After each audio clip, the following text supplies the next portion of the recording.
छापे हैं, और वो भी जब बिहार में सदन शुरू हो रहा था तब ये छापे, ये क्या तस्वीर दिखाते हैं कि लोकतंत्र अब इसी तरह चलेगा? और बदले में नीतीश कुमार को जो आज हमला वाला भाषण हुआ, ये पूरा सभी राजनीति को किधर ले जाता है? देखिए, अब छापे भी पड़ेंगे और राजनीति भी होगी, और छापे जिस तरह पड़ रहे हैं तो जैसे होता ना कि फिर पॉलिटिकल सिस्टम इम्यून होने लगता है, पॉलिटिकल पार्टियां भी इम्यून होने लगती हैं कि भाई डालिए छापे, कितने छापे डालेंगे आप। और नीतीश कुमार के साथ तो ये है कि चूंकि उनकी छवि किसी भी मामले में नरेंद्र मोदी जी से कम ईमानदार नेता की छवि नहीं है, उनकी छवि भी उतनी ही ईमानदार नेता की छवि जैसे मोदी जी की है। वो अलग बात है कि केजरीवाल जी की तरह ये लोग कट्टर ईमानदार ना हो, लेकिन ईमानदार तो हैं, तो कट्टर शब्द उनके साथ नहीं लगा है, लेकिन ईमानदार तो नीतीश कुमार भी है, मोदी जी भी है, उनकी छवि इस तरह की है। तो इसलिए नीतीश कुमार पर अगर आप कोई आरोप लगाएंगे, वो करेंगे, तो वो चिपकेगा नहीं। परसेप्शन बहुत बड़ी चीज होती है। आप याद कीजिए, जैसे जब वो सहारा पेपर्स का मामला आया था जिसमें तमाम सारे नेताओं के नाम थे, मोदी जी का भी नाम था, लेकिन कोई भरोसा करने के लिए तैयार नहीं हुआ उस पर, क्योंकि छवि उनकी ऐसी है कि भाई बाकी सब चीजें उनसे सहमत हो सकते हैं, लेकिन पैसे के मामले में वो बेदाग हैं। ये नीतीश कुमार के साथ भी है। आप इससे कह सकते हैं कि साहब वो कभी बीजेपी के साथ, कभी बीजेपी से अलग पॉलिटिकली होते रहे हैं, लेकिन बेईमानी का आरोप उनके ऊपर नहीं लगा आज तक। और वो खुद एनडीए वाजपेयी जी की सरकार में लगातार केंद्र में 6 मंत्रालय संभाल चुके हैं, रेलवे, कृषि, पर्यावरण, जल, बहुत सारे मंत्रालय संभाल चुके हैं, तब भी उनके ऊपर कोई आरोप नहीं लगा।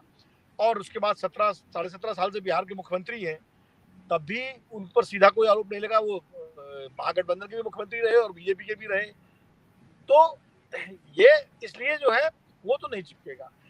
आरजेडी पर जो छापे पड़ रहे हैं तो ये ठीक है, लालू प्रसाद यादव पर चारा घोटाले में उनको सजा हो चुकी है, वो जेल में भी हैं, जमानत पर हैं, बाहर हैं, लेकिन छापों की जो टाइमिंग है उसको लेकर के जरूरी कहेंगे लोग कि भाई जैसे ही सरकार बदली, जैसे ही महागठबंधन के साथ नीतीश कुमार आ गए तो छापे तेज हो गए। इसका क्या मतलब है? जैसे दिल्ली में छापे पड़ रहे हैं मनीष सिसोदिया के यहाँ, तो मनीष सिसोदिया को लेकर के भी लोग यही कहते हैं कि भाई वो बेईमान नहीं हो सकते। मैं पब्लिक परसेप्शन की बात बता रहा हूँ, बाकी छापों में क्या निकलता है, सीबीआई को क्या मिलता है और वो कोर्ट में चार्जशीट क्या पेश करती है, इस पर फैसला कोर्ट ही करेगा। लेकिन अवधारणा जो है वो बहुत मजबूत होती है। ये इसलिए मुझे लगता है कि अब छापों के साथ ही इस देश की राजनीति हो। अब क्योंकि सरकार और जांच एजेंसियां कहती हैं अपना काम कर रहे हैं, सरकार कहती है कानून और जांच एजेंसियां अपना काम कर रही है, हम तो भ्रष्टाचार को मिटाने के लिए काम कर रहे हैं।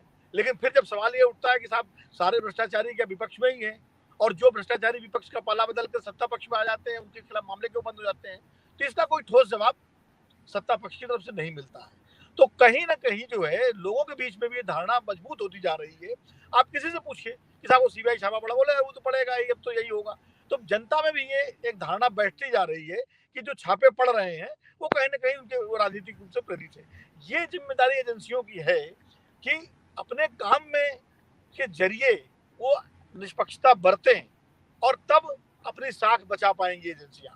अगर एजेंसियां निष्पक्षता नहीं बरतेंगी तो फिर उनकी साख पर निश्चित रूप से सवालिया निशान लगेंगे, और जब उनकी साख पर सवालिया निशान लगेंगे तो फिर वो आज सरकार तक जाती है।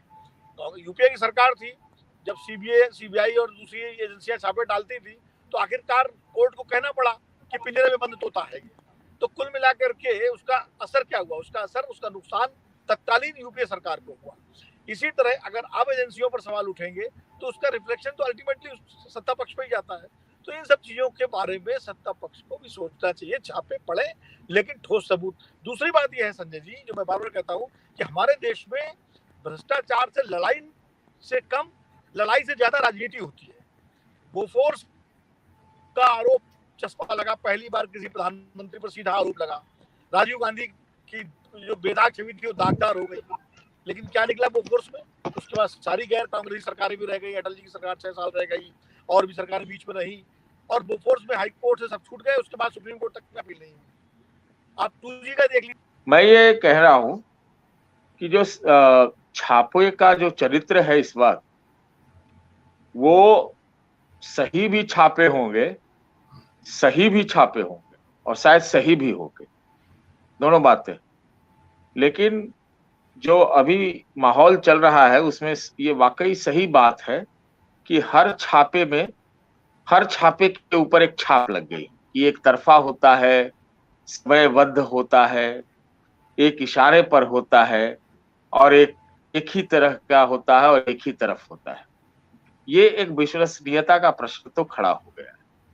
तो एक दो लाइन में ये जवाब है।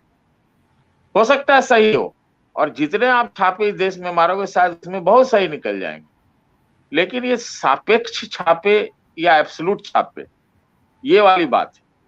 चिन्हित टारगेटेड छापे या एकदम यूनिवर्सल, सब जो बेईमान है सबके यहाँ छापे एक साथ, ये वाली एक अंतर है। आज कई लोग बोल रहे थे, मैं सुन रहा था, सुनने में तो यही आया, आज तो नया शब्द गढ़ दिया तेजस्वी यादव ने। चिल्लाए भी होंगे, गुस्साए भी होंगे और डरे भी होंगे, हो सकता है।